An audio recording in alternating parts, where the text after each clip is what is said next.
Momo Ayase kicks her boyfriend hard, or rather ex-boyfriend, as he only wants sex and she's not interested in that. Plus, he's also abusive. Ayase is upset because there are no good men left. Her friends point out she's not helping by getting involved with the school bully. Ayase says she only went for him because he resembles her crush, actor Ken Takakura. His famous line is, "I'm just very clumsy." It's one of the phrases that stuck with Ayase. She says there's nothing wrong with wanting to fall for someone as proper and handsome as Ken Takakura. Her friends are tired of her obsession with this actor. They say guys that elegant are extinct now.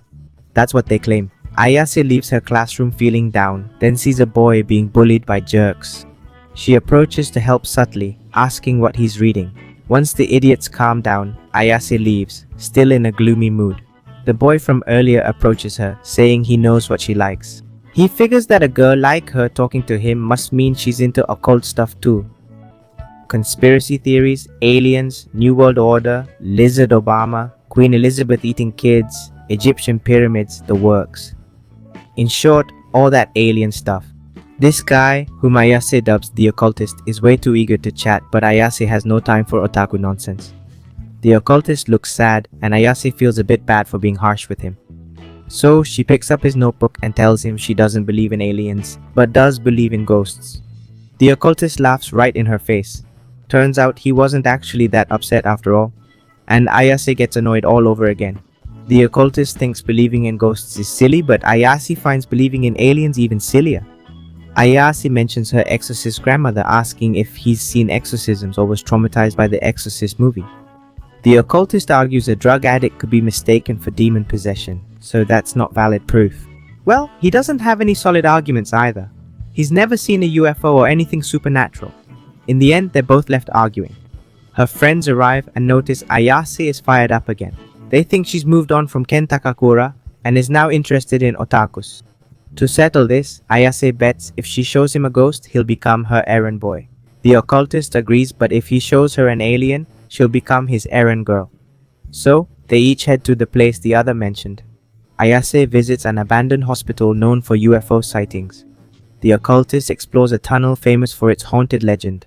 Both are extremely nervous and scared. Thankfully, they're on a call, talking to ease their anxiety.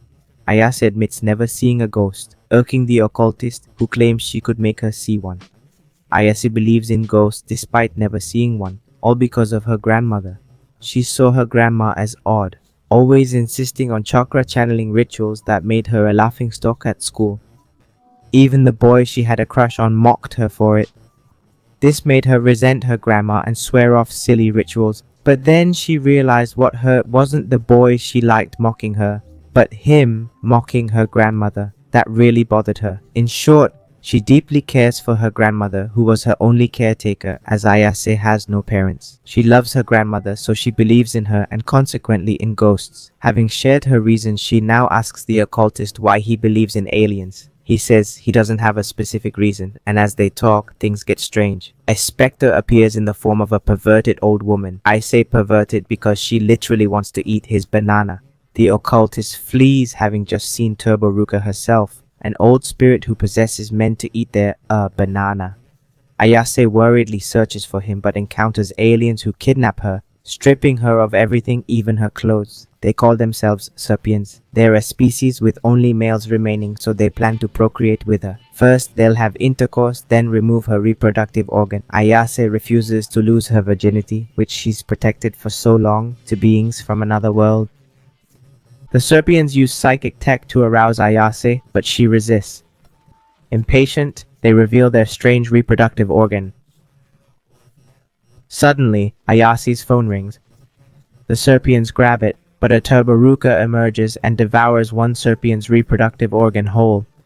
Shocked by this mobile tech, the Serpians reveal their true form to eliminate the Ruka. But the Ruka is quick and consumes another Serpian's organ. Still, she's outnumbered and cornered. The occultist breaks free, telling the Serpians he's always wanted to befriend aliens but was ignored. Because of this, everyone treated him oddly and bullied him. Everyone except Ayase, who approached to help him. She was the only one who showed him support. That's why he won't let anyone lay a finger on her. She's motivated, but the old hag possesses him again, and the Serpent Man uses his psychic power on her. The Serpent Man says he'd never befriend someone as violent as him. Also, Serpent Men prefer females to take their reproductive parts. And how ironic. The hag wants the banana, and the Serpent Man wants the donut. The Serpent Man tries to enter pin mode again, but ISA resists. He recalls when his grandma said she'd stop doing silly rituals. They discussed it. She always said to believe in spiritual power, but the more she did the silly pose, the more embarrassed she felt and refused to do it. So far, in a final attempt to channel her chakra, she awakens her inner power. Ayase destroys everything. She's amazed by her power. The alien thinks his psychic shocks awakened her spiritual power.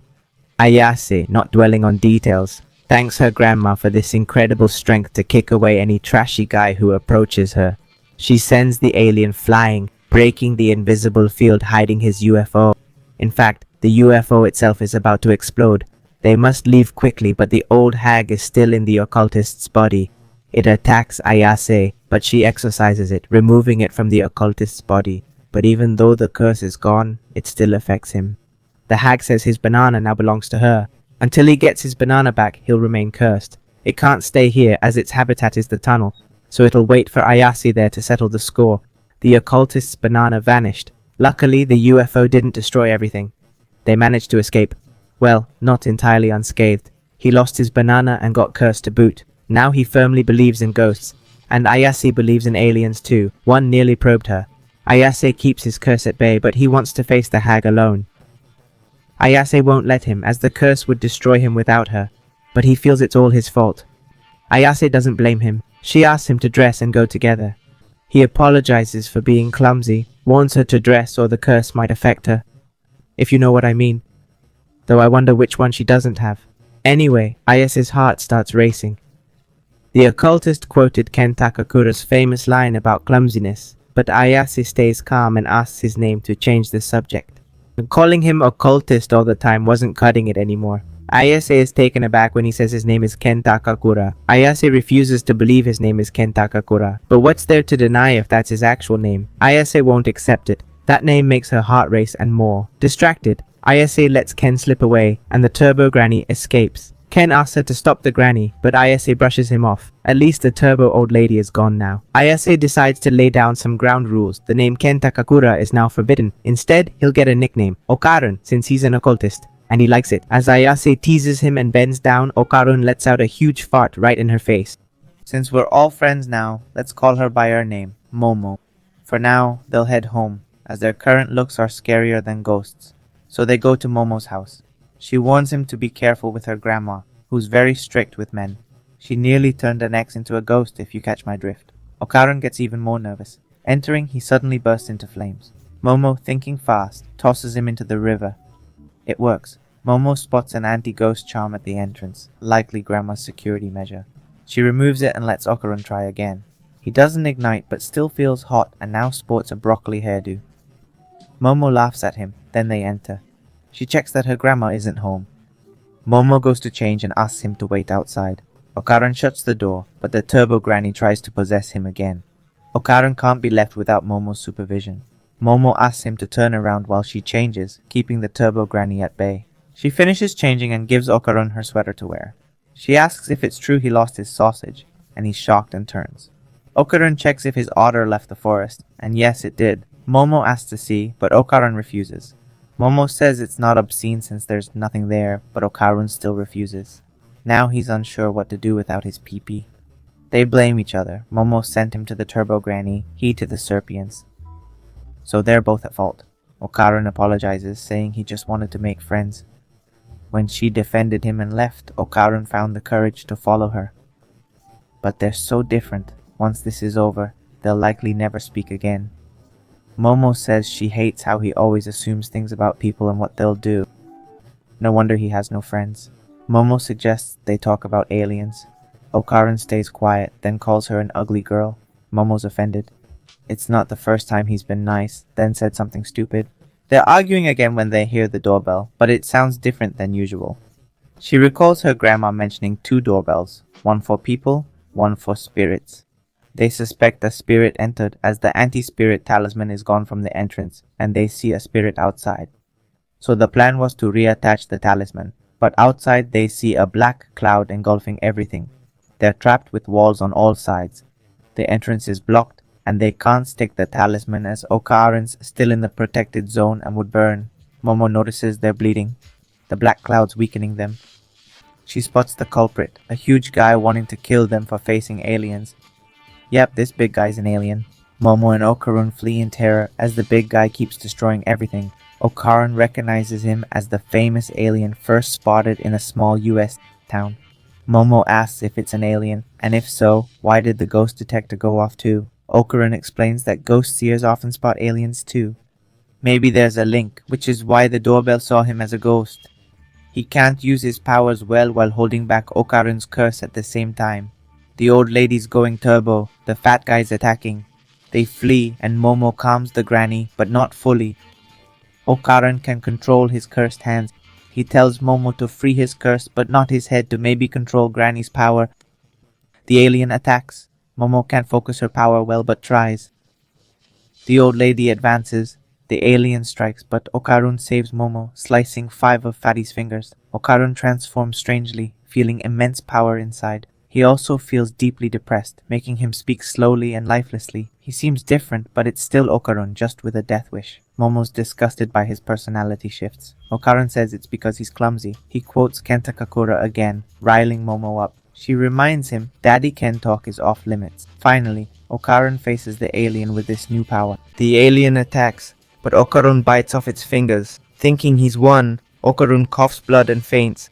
The alien strikes, but Momo rescues Okarun with her psychic powers. Okarun's still hurt. His transformed state strains his body too much. Momo realizes the alien's like a sumo wrestler, defeat it by grounding its hands. That becomes their new strategy. Okarun goes spectral. Momo topples the sumo with telepathy. Okarun lunges and chomps on its leg. Momo lifts the alien, accidentally raising Okarun too. Surprisingly, their plan works. The alien's hand disintegrates on contact, but it cheats with new legs and brutally beats Momo. Okarun is again possessed by the Turbo Granny, but Momo, backed against the wall, manages to stop him. She's now furious because she hates when men cheat. The fat guy was about to die, but he cheated and grew legs out of nowhere. That's why she'll teach him a lesson now. The fat guy ignores her and starts throwing a barrage of punches. Okarun begs him to stop and free the granny so he can fight, but Momo says it's fine as the punches created a hole leading outside. Momo pulls Okarun with her and sticks a talisman at the entrance, setting the fat guy on fire. Momo and Okarun hug as everything returns to normal. The fat guy was an alien, but apparently he can be exorcised like a ghost. They manage to escape, but the granny is also trying to get out. Momo always keeps an eye on him and notices that when he returns to normal, Okarun's hairstyle changes again. It looks good now, but Momo preferred the broccoli style. She teases him about it, then faints from her injuries, leaving Okarun defenseless as the old woman possesses his body.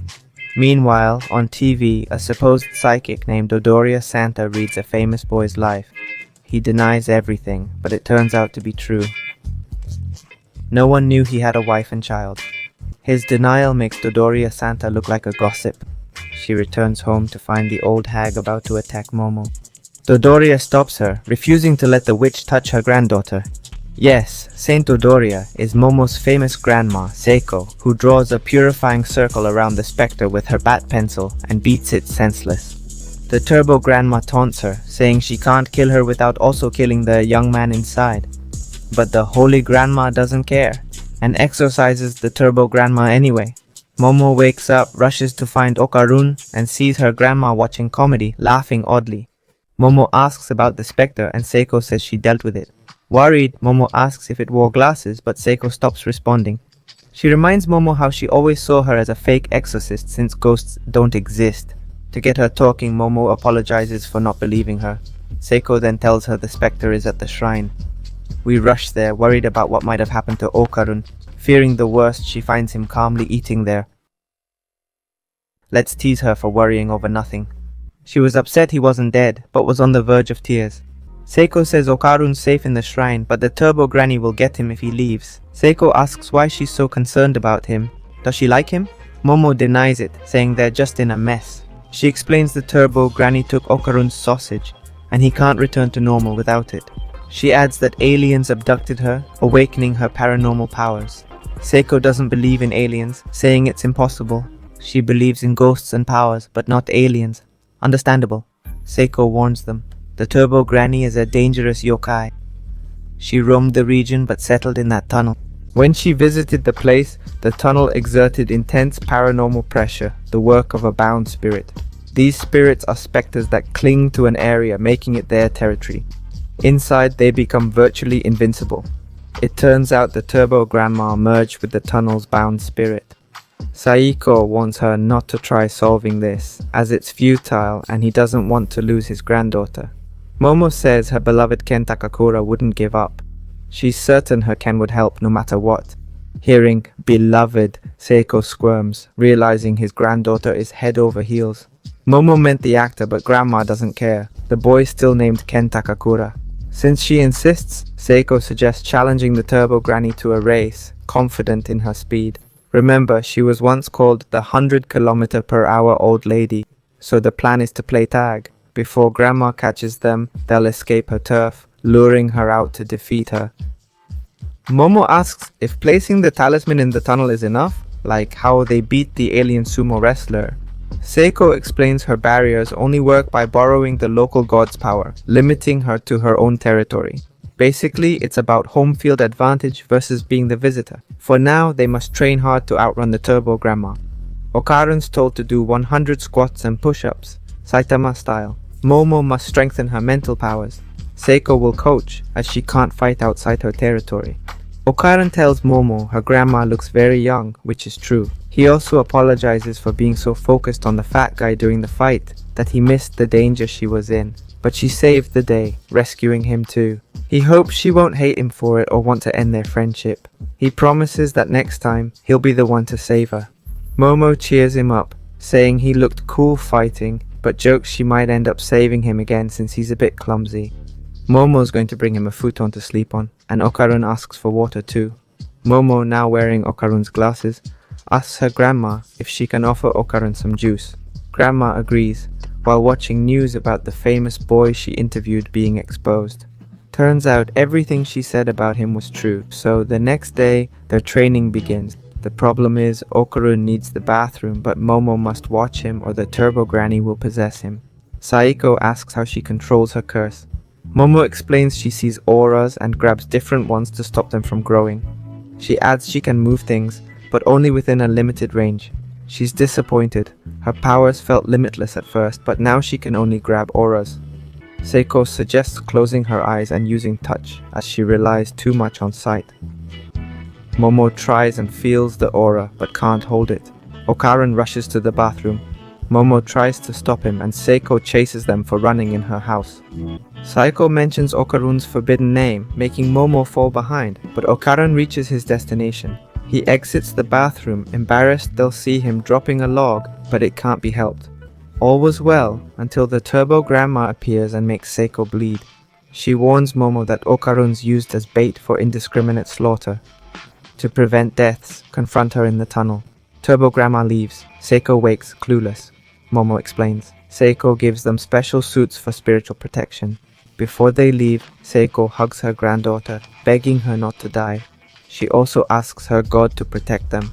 Momo and Okarun take the train. Momo's angry and vows to defeat Turbo Grandma for threatening her love. En route, they ditch Grandma's suits, preferring to be fashionable. Dying from a curse is fine, as long as you look divine. They're at the entrance, and Momo tries to get Okarun to be bait, but it doesn't work. They enter together, and Momo's confident. After beating a giant alien, an old whistle lover should be easy. But when they light up the tunnel, they see a giant old woman. Okarun tries to use his yokai mode, but it fails. The crafty old woman took his powers. She won't let him use his power against her. The old woman attacks, trying to devour them. Momo remembers Seiko's advice to challenge her to a race by provoking her. So that's what she does, and the Turbo Granny accepts without hesitation. Momo asks for a 10-minute head start before the chase. If caught, the old woman wins and can eat them. Momo and Okarun start running and Granny begins counting 1, 2, 3. They said minutes, but Granny's counting seconds. Clever old thing, she thinks she is. In short, she catches Momo easily and Okarun tries to save her. Okarun's about to be caught too, but recalls his vow to protect Momo. Then, Okarun bravely stands up and bites her breasts. It sounds weird, but it actually works. Grandma gets in trouble and possesses Okarun's body again. But Grandma weakens as Okarun's wearing Seiko's anti-ghost suit. Momo grabs Turbo Grandma inside Okarun, freeing him and catching her. But there's a small issue. Remember the bound spirit? It turns out to be a giant crab. They both escape. Okarun asks why it's a crab. Momo says spirits became crabs to cross rivers, or so Seiko told her. They run while keeping Turbo Grandma at bay. Running while restraining Turbo Grandma is tough. That's why Momo tells Okarun to transform and carry her. Okarun obeys and carries her while she holds the Turbo Granny. Okarun calls her "my sweet Momo," surprising her, but he was warning her he'd jump. A shortcut to exit the district faster. They enter the city with the crab in pursuit, yet people act normal despite the giant crab's rampage. Momo wonders if normal folks can't see spirits, meaning they'd just see Okarun giving her a piggyback ride. Mortified, Momo suggests ducking into a hot spring to trap and scald the crab. They succeed, and seeing the crab boil, Momo suddenly craves crab meat. They seem safe, but zombie spirits summoned by Turbo Granny appear to help her. She won't let him escape that zone. The crab rises again. Cornered, Okarun can't use his wraith form without risking muscle damage.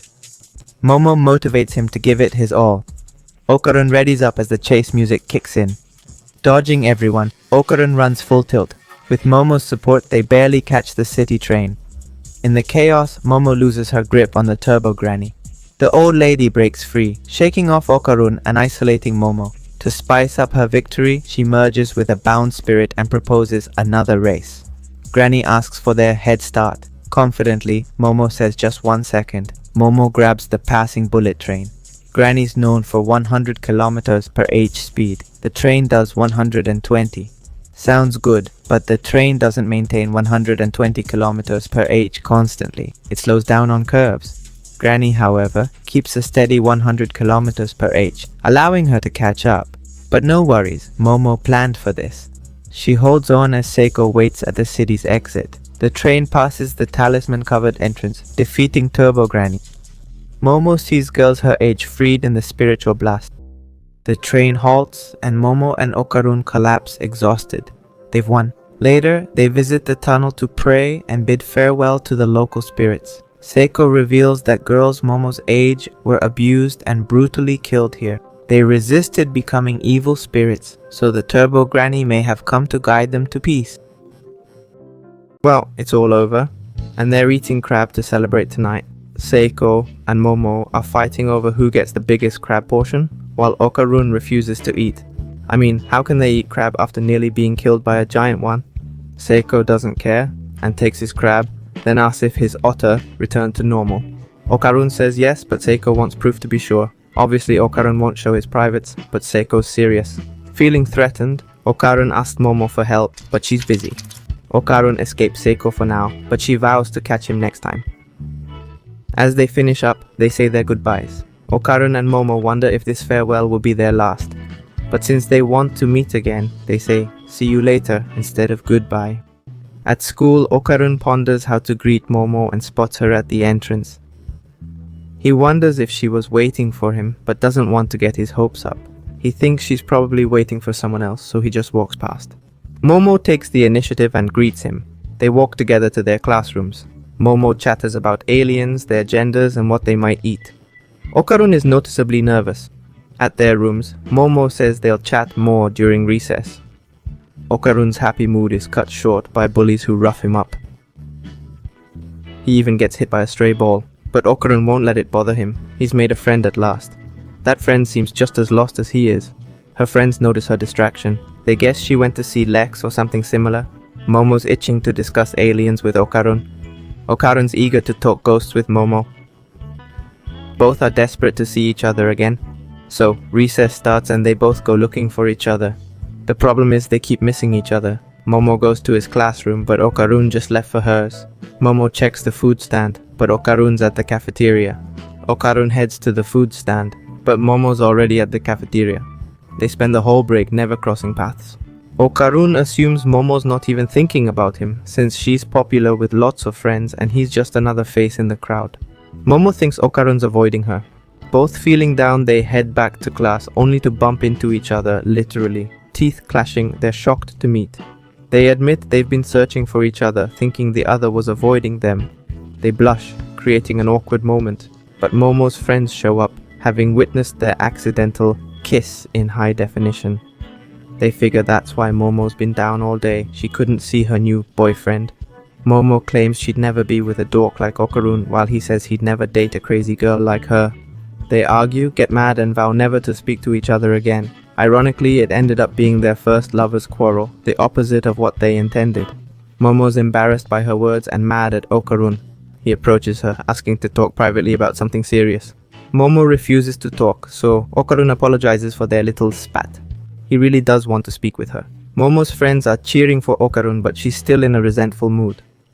Okarun thinks Momo's silence is due to embarrassment about being with him and leaves sadly.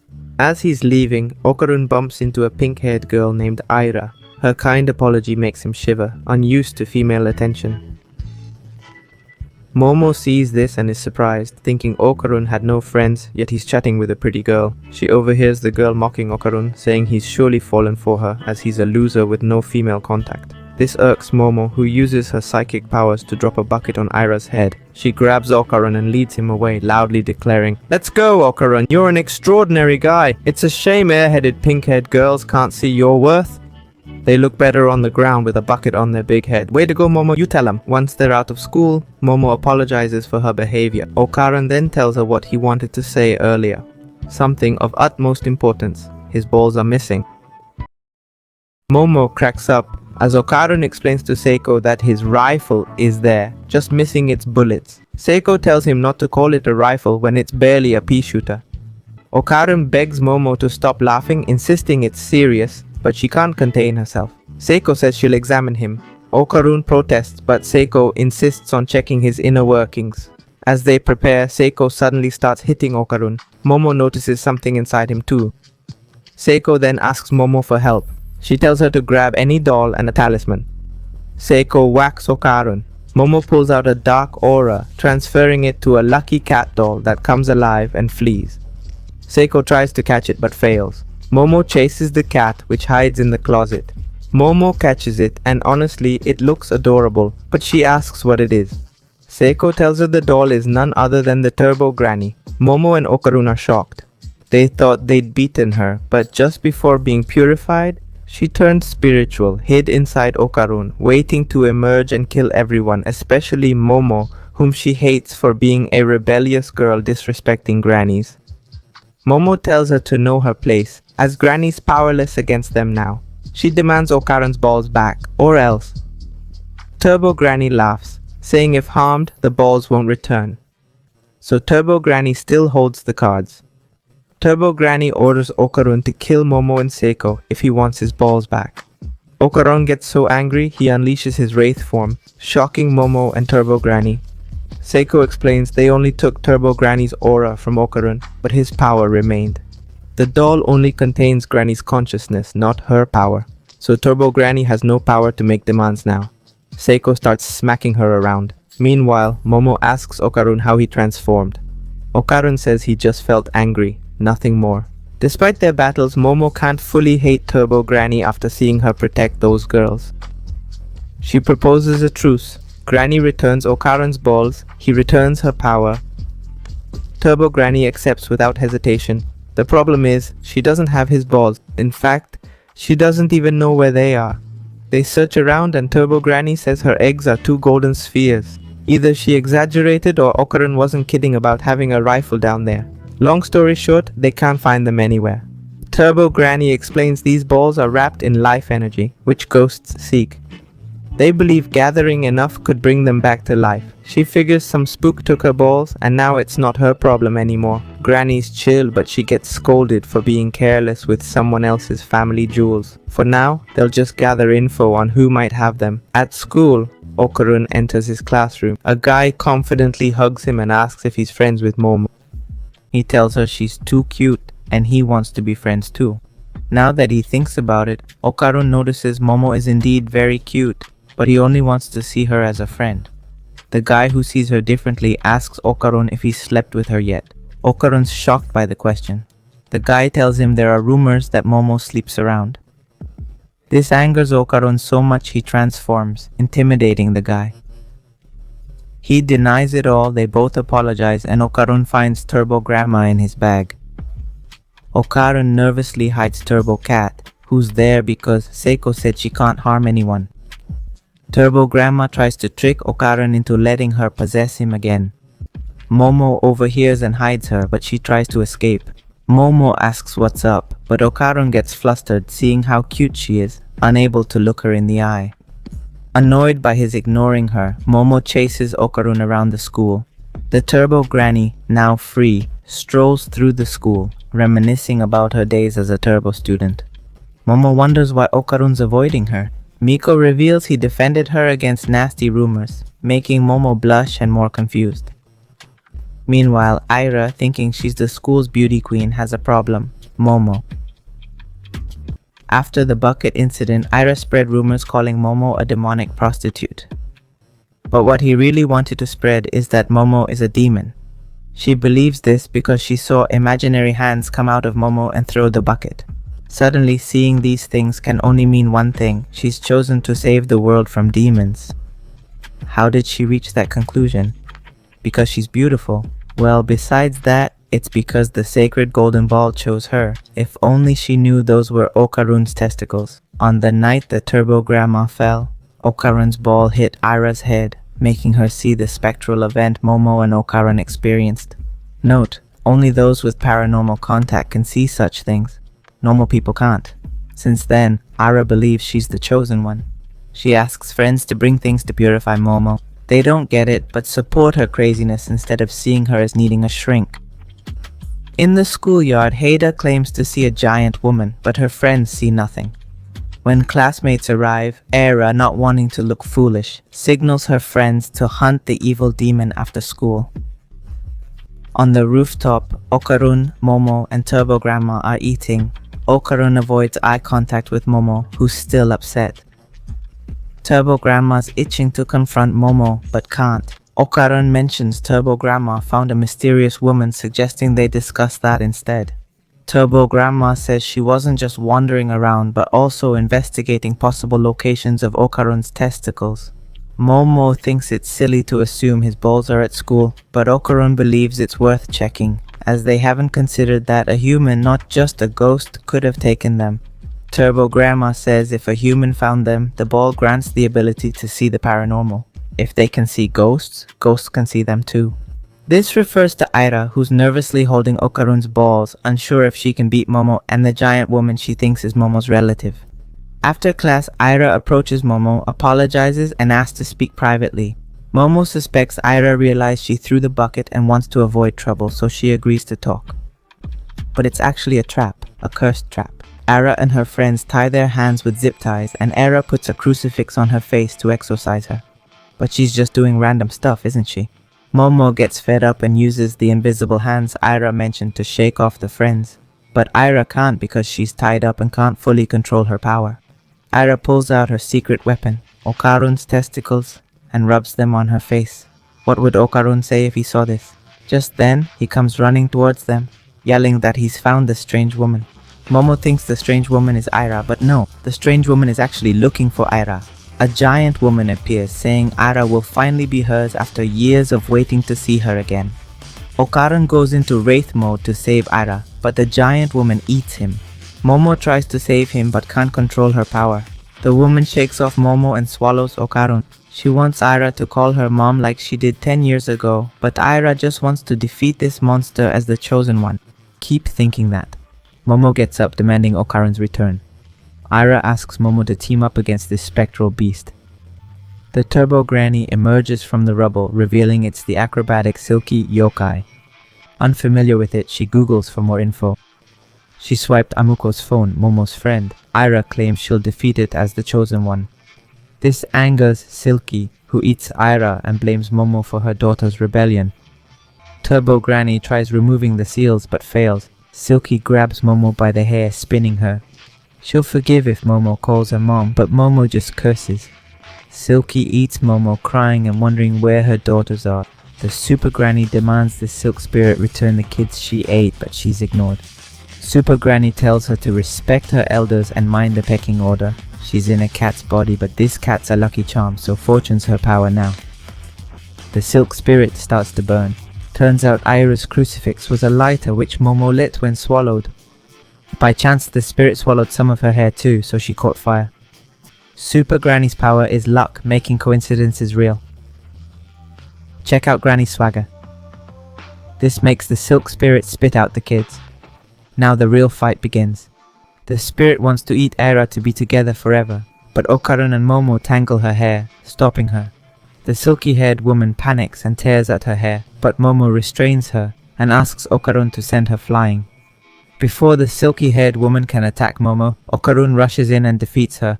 Okarun used his full power, leaving his body aching. Turbo Granny says it's not even close to his max potential, but it's over now. They take Okarun's ball from Aira. The bad news is that Aira is dead. Momo and Okarun try to revive her, but Turbo Granny says it's hopeless. A yokai ate her aura, and she's basically dead.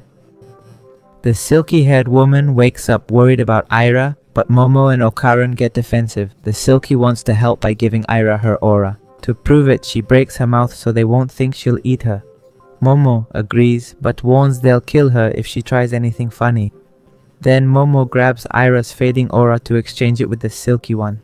In doing so, we learn her past. A woman who worked tirelessly, day and night, just to see her daughter smile. A mother who only wanted to make her daughter happy, as that was her own source of joy. She taught her acrobatic dancing and saved to buy her a pretty dress to dance in. Despite the challenges of raising a daughter alone, they were both happy.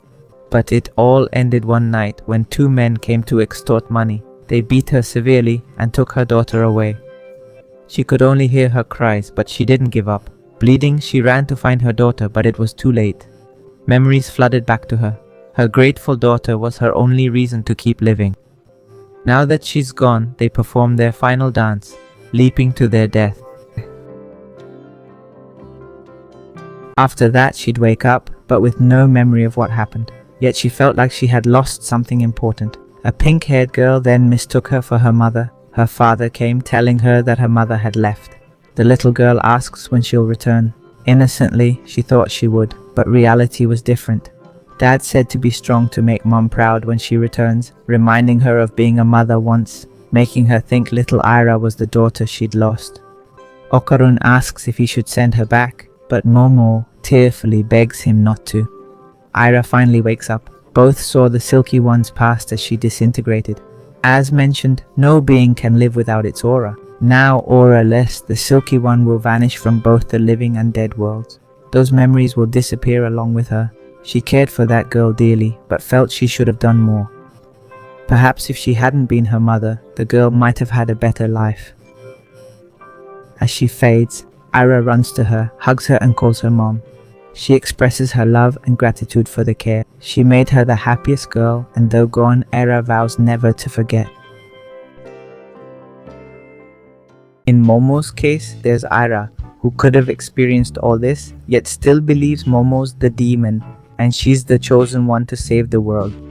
She backs her theory after seeing Okarun as a specter, and her supposed grandma, who she thinks is her older sister due to looking young and beautiful. This flattery wins over Seiko, who supports her fight against her granddaughter Momo's demon. While eating, they argue, but Aira won't budge. She, the world's cutest, will save everyone from Momo's demonic grasp with Seiko's support. Before leaving, Aira asks Okarun why he saved her multiple times despite being a demon. Okarun simply says he was helping others. Aira realizes some humanity remains in Okarun's demon, so another goal of hers will be to save him from Momo's clutches. Momo and Okarun are confused, while Aira, leaving, tells herself she mustn't have these forbidden feelings for Okarun, a demon, as she's human. The forbidden love story is already unfolding. Later, they perform the egg return ceremony, which oddly involves batting it. There's a chance the egg could get lost or break again. Just saying. Turbo Cat pitches, Seiko misses, and the strike returns one egg to Okarun. Mission accomplished. At school, Momo wants to meet Okarun after class, but he can't due to homework. Momo understands, though a bit disappointed. Her friends suggest Okarun might be hiding something, possibly another girl. With a new girl in the group, Momo's thoughts and strange chest feelings bother her. Thinking she's worrying for nothing, she sees Okarun on top of Aira. It's not like I was doing biology homework. Turns out Okarun's hiding from Momo to secretly train and build strength to better resist her power and save her. Aira shows up saying demon-human love is wrong, but she can't resist the urge to kiss him and lunges forward. Okarun's clueless, but Aira says you must kiss your love when confessing. She read that in her dad's magazines and videos. At least she just wants a kiss, not more. As they struggle, Aira pins Okarun down, lying beneath him, waiting for the kiss. That's when Momo arrives. Okarun tries to explain, but Momo's mad, thinking he was studying when he was fooling around with the self-proclaimed chosen slug. After that, in Mantis shrimp class, Momo's totally zoned out. The shrimp smacks its ruler and Momo gets it, feeling like she wants to hit something pointlessly too. Talking to a mantis shows her friends how bad she's feeling. I, daydreaming about Momo, look up and see the room's empty. I hear Aira scream. They're alone, searching for Momo, who's trapped as water rises and something approaches. It's the freaking Loch Ness monster or something, eyeing Momo as Latotlala readies its all-destroying laser. The warping space reminds Okarun of the alien attack, seeming like another specimen that's literally singing. It attacks. Yokai mode Okarun saves Aira, calls her cute, and she says to kiss her before sweet talk. So Okarun chases the little one? No need to cry, but the Serpians appear. Yes, those same ones are back. They're after Okarun, having noticed his paranormal powers that even their advanced tech can't match. They want to steal his sausage to study. As they're abducting him, Aira awakens her silky acrobatic powers.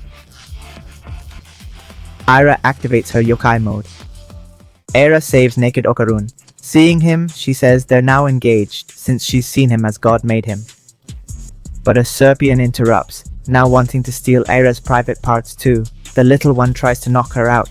Aira seeks the Serpian while Okarun looks for cover. Aira shakes off the little one, but a Serpian holds her for the little one to land a big hit. Naked Okarun transforms, but they're crushed by the Serpian's psychic zone. Their powers are disabled. The only catch, Serpians can't enter this zone. They hired an alien mercenary to enter, knock them out, and immobilize them. But Okarun transforms and escapes the strange zone. He succeeds as Momo arrives, her psychic powers overshadowing the Serpians. Both in yokai mode, ready to fight, but Aira says Okarun's forbidden name, breaking Momo's focus. Serpians grab the little one, who can't resist. A Serpian infects his brain, turning him into an alien mantis shrimp. It strikes faster than Aira can see, but Okarun can. Okarun carries Aira as she kicks, moving like dance partners. Momo's annoyed at their closeness. Okarun asks her not to be jealous, reminding her he's clumsy. A taboo phrase makes Momo lose focus again. Suddenly, green water engulfs everything, transforming the surroundings. No surface, nothing but water everywhere. This is the Loch Ness monster's doing. Okarun excitedly recognizes it as Nessie. Aira admires Okarun as he shares facts about Nessie sightings. Momo wants to flee, but they're lovey-dovey again. Nessie, a mercenary monster hired by Serpians, destroys one completely. Now they focus on escaping, but Aira's hit by the mantis shrimp's powerful underwater blow. But this alien needs to breathe air too, which would be useful if Okarun knew how to swim. In fact, not even your grandma knows how. So they have to escape, and Momo scolds him, saying if he hadn't been flirting with Aira, they could have escaped earlier. Okarun asks if that's why she's upset and begs to explain. Okarun takes her hands, saying he doesn't care what others think of him, but he cares what Momo thinks. So whether she's upset or not, he asks to talk and clear up any misunderstandings. Momo calms down, telling him not to touch her as he's naked. But the shrimp attacks and Okarun jumps to save her, bringing them close together. Okarun apologizes for touching her again, but realizes it's actually the best idea. Momo's power on his naked body underwater makes him slippery like a fish, so she can use him like a yacht. That's how they escape and rescue Ira. Momo tells Ira to undress, saying it'll be easier to handle them that way. Meanwhile, Nessie killed another Serpian. The last one sees fusion as their only option. Ira demands Okarun take responsibility for seeing her naked, though he tries not to look. They board Okarun's yacht again. In the water, they spot Nessie fused with the Serpian. It fires a beam at them, and they narrowly escape. They notice its neck charges the beam. If caught, they could make it explode. They try this, but Era's hit. The Serpian had fused with the shrimp, anticipating their plan. The trio escapes again but separates. Momo faces the Serpian, who's eager to kill her. Momo is now seen as a major threat, having foiled its plans before. Just as he's about to strike, Momo drops the surrounding water. He learned in class that mantis shrimp hit brutally underwater, but replicating it on land could harm himself. The Serpiano is left partially destroyed. Ira grabs the Serpiano with her hair, Momo clears a water-free path, and Okarun sprints at full speed, obliterating the alien. They finally return to reality, all naked and soaked, but that's the least of their worries. They could have celebrated more, but remember, they're at school and everyone's watching. Naked and wet, the only obvious explanation would be that they were getting it on. Okarun, Momo, and Aira, running like a titan, flee, but everyone's already seen them. The trio is escorted to Professor Dominatrix's office. You might wonder what a dominatrix is doing in a school. I'm not sure, but she acts as a protector against bullying, even though she's abusing teachers by whipping them. Still, she does protect students, so she thinks the three were naked due to harassment. Momo and Ira are upset about being seen naked. Momo and Okarun noticed Ira awakened the silk power, worrying Okarun as Serpians might target her now. Ira likes that Okarun is concerned about her. Momo asks why aliens don't go after yokai directly instead of attacking them. Okarun realizes Earth hasn't faced alien attacks because yokai prevent it. Serpians said yokai power surpasses their technology. So, yokai from different cultures protect Earth from alien invasion? It's a conspiracy theory, but it could be true. Anyway, now the problem is how they'll explain this situation. Ira says he'll claim Momo just made him undress, nothing more. Momo doesn't mind being the bad guy, but Okarun's worried about it.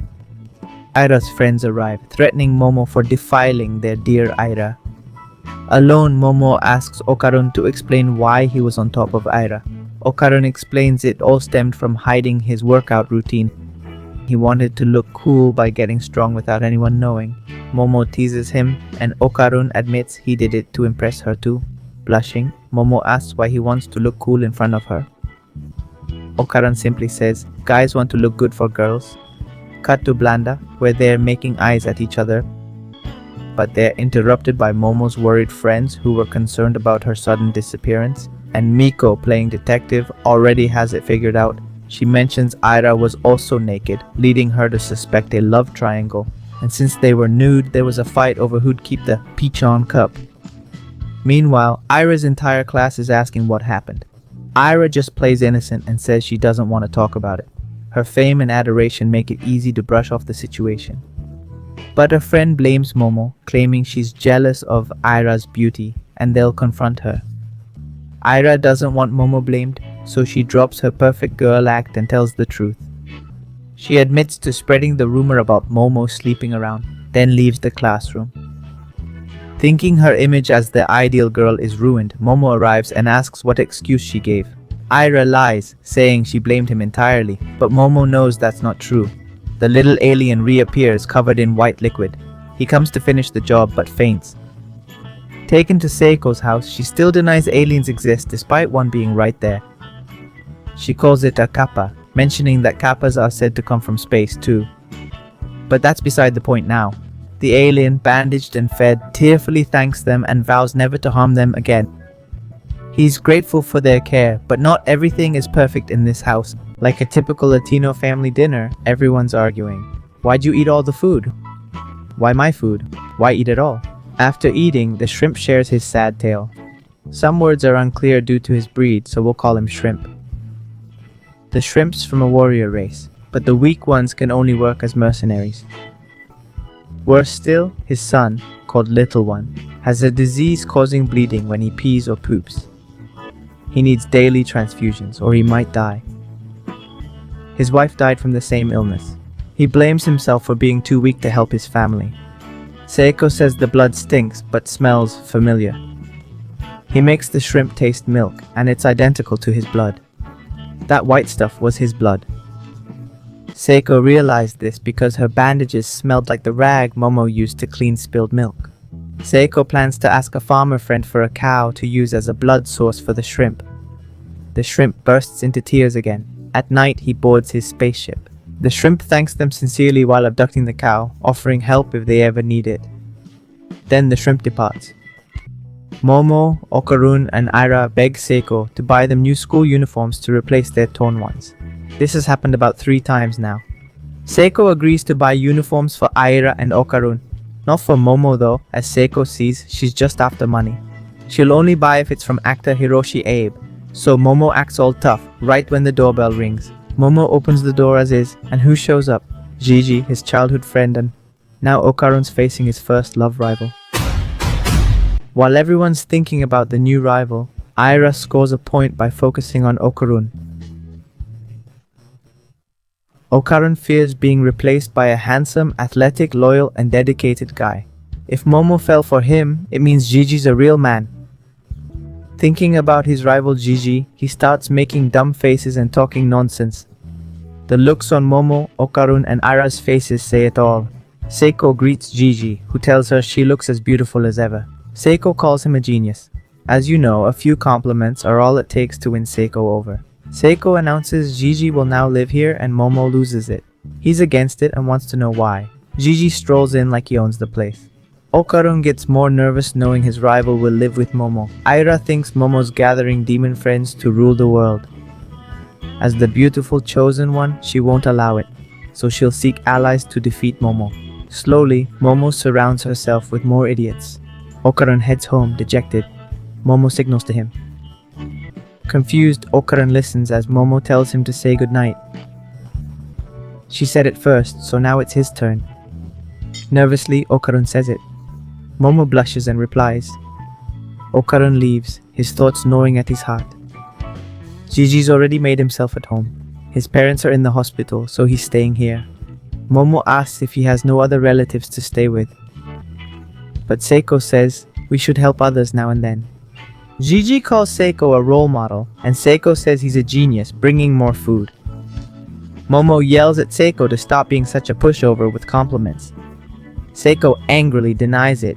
Gigi calls her nice, so she serves more food, calling him a genius again. After eating, while washing dishes, Momo suspects something's fishy, and Gigi starts acting like a cat. What Momo meant is that they're hiding something from her. Firstly, she doesn't recall being such close friends with Gigi in elementary school. He was the boy she liked, but he teased her for believing in ghosts.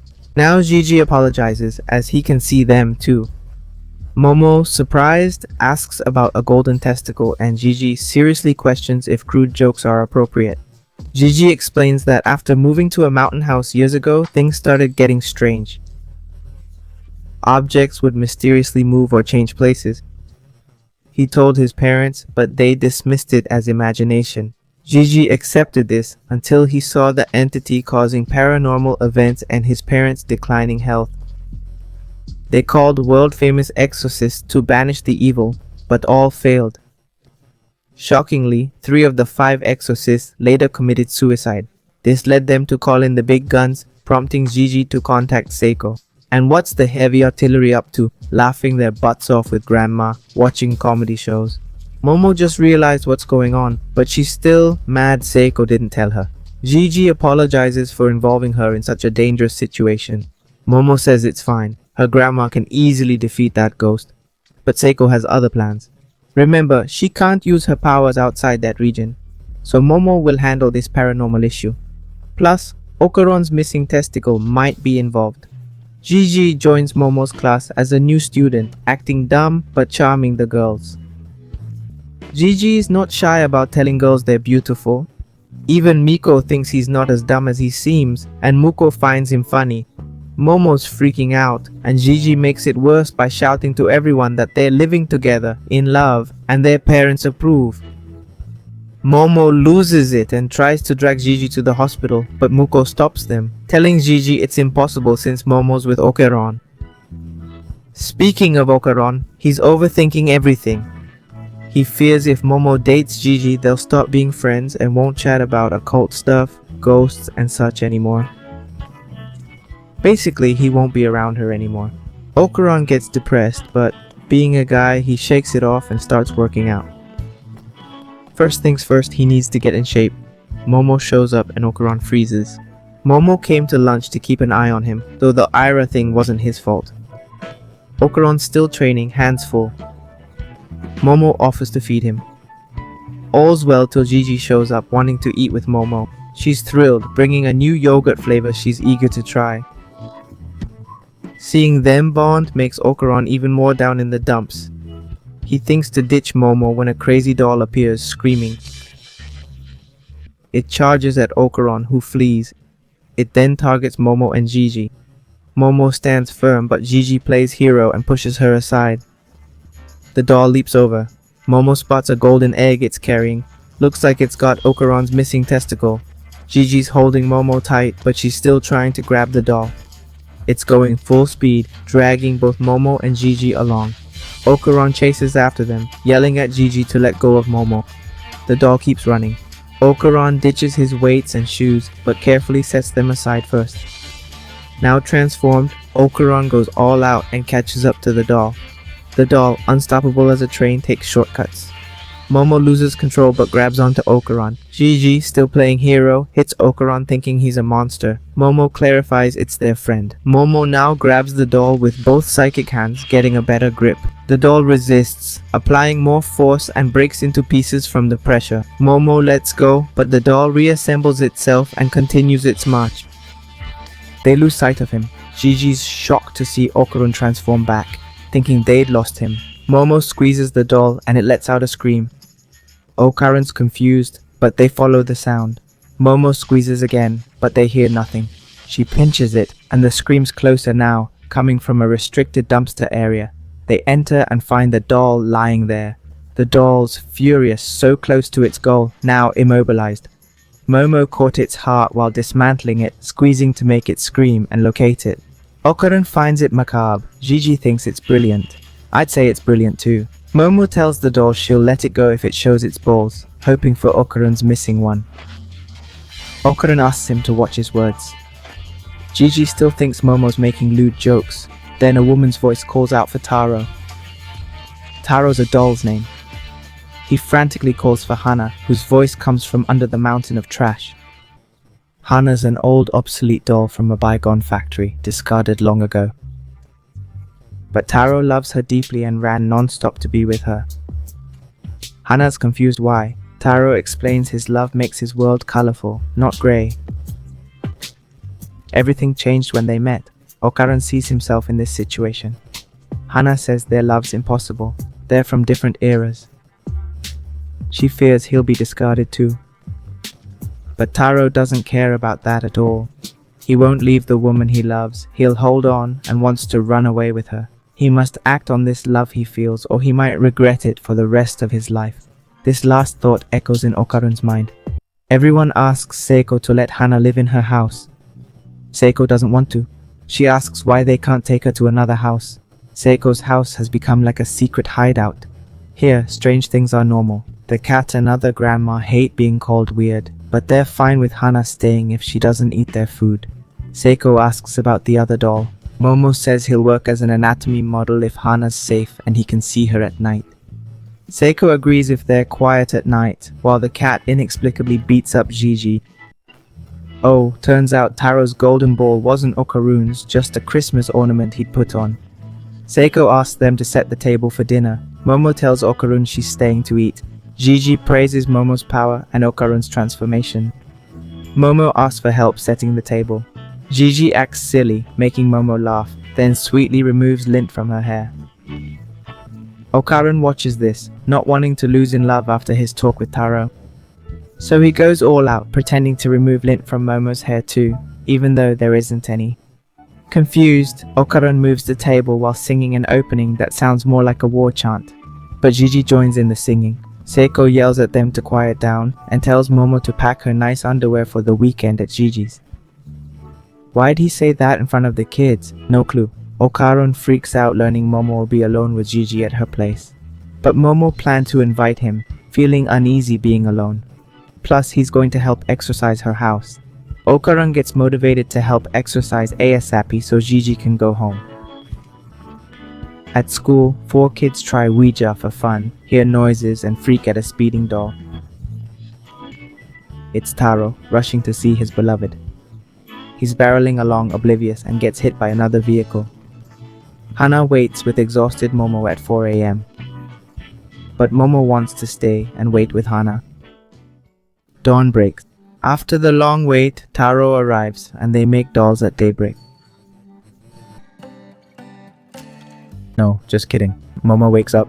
Taro thanks her for watching Hana, explaining he was hit by a car, causing his delay. Meanwhile, Gigi is still being haunted by the spirit. Another sleepless night for him. After that, they head to Gigi's village. He keeps joking and brought snacks for the road. Momo enjoys them as Gigi makes her laugh again. Okarun sees this and feels insecure, which annoys him. He thinks it's best to distract himself from these feelings. He ponders what to focus on and finds solace in his balls. The whole way, he only thinks about getting his balls back. He repeats balls in his head until Momo calls, startling him. Okarun yells, "Balls aloud," and Gigi thinks it's a local joke. So Gigi cracks another joke and shouts crotch. All of this makes Momo laugh hysterically. Okarun's fed up with losing the spotlight to his crush, so he plans to grab her attention, but how? By telling a tale of weird snakes and aliens, blah blah blah. Momo finds it intriguing. Gigi chimes in, mentioning a museum with a Tsuchinoko exhibit. Momo's surprised and Gigi steals her attention again. Okarun changes the subject to kappas. Gigi's fascinated and asks about Nessie. Okarun explains, claiming he fought it at school. Gigi is amazed and finds it all hilarious. Okarun enjoys discussing this with someone too. Gigi'd be his first guy friend, but Okarun doesn't see it that way. Okarun apologizes, quoting Ken Takakura, exciting Momo. Gigi asks what happened, but Momo dismisses it. They reach Gigi's hot spring town. They don't notice the locals hiding something. Gigi's house is way up high. They climb endless stairs. Finally there, Okarun's exhausted. Okarun spots something, but Momo rushes him inside. They enter the haunted house and ask Momo if she senses anything, but as they check every corner, Momo notices nothing unusual, so she sits down to watch TV. Okarun glares at Gigi, suspecting she lied, but Momo suggests the ghost is hiding because it's weak, and if it's weak, it'll be a piece of cake. Impressed by Momo's confidence, Gigi gives her a massage and prepares the juice she requested. Momo gives Okarun a flirty look, wanting him to sit beside her. Okarun does so, and Momo stands up. She's planning to go soak in the hot springs. Okarun asks what they'll do if the ghost appears. Momo says not to worry, she'll be back before dark. Just then, Gigi returns with the juice, but Momo's already gone. Left alone, Gigi suggests a game of table football to Okarun. Okarun's never touched a ball, has no balls, and no ball skills. He's got nothing, but he tries hard to impress Momo any way he can. He imagines her saying he looks cool, and that alone puts a mischievous smile on his face. Gigi asks for a pass, and just as Okarun's about to give it, Gigi asks if he likes Momo. Okarun just stares at him. Meanwhile, Momo's at the hot springs, thinking leaving was best. She saw how excited Okarun was to have his first friend and thought it best to leave them alone. Someone's spying on her though. Okarun tells Gigi he admires Momo, but Gigi says he actually likes Momo. Not wanting to be outdone, Okarun says he likes her too. Gigi says you can't jump from admiration to love just like that. Okarun replies that admiration is just a bonus to how he feels about Momo. Gigi says he likes her eyes too, so he wins.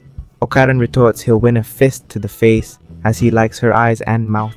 Gigi tells him no repeating aloud. He adds Okarun's lost since he's her childhood friend. Beat that, beat that. Okarun almost says something victorious, but keeps quiet about their accidental half kiss. Gigi doesn't understand what happened. Meanwhile, Momo's at the hot springs, trying to see over the high walls when some men enter, complimenting her. They're joining too. It's a mixed bath. Momo missed the sign, which was hard to spot. In there, Who Likes Momo Most war, Gigi goes to make peace, but suddenly chokes Okarun.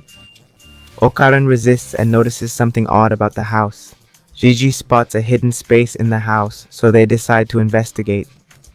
They find a hollow wall, suggesting something's concealed behind it. Gigi considers demolishing the wall to uncover what's hidden. Okaran asks if that's a good idea. Gigi explains it's a rental, but she's determined to find out why her parents fell ill. Meanwhile, Momo tries to leave the bathroom, but some men block her way. Momo feels tense and slightly dizzy. The creepy men ask if she knows about the crocodile. They claim to be lizards that hunt pretty girls in bathrooms. Momo tries to use her powers, but one man grabs her hands and submerges her. Gigi and Okaran break the wall, revealing papers covered in curses or spells.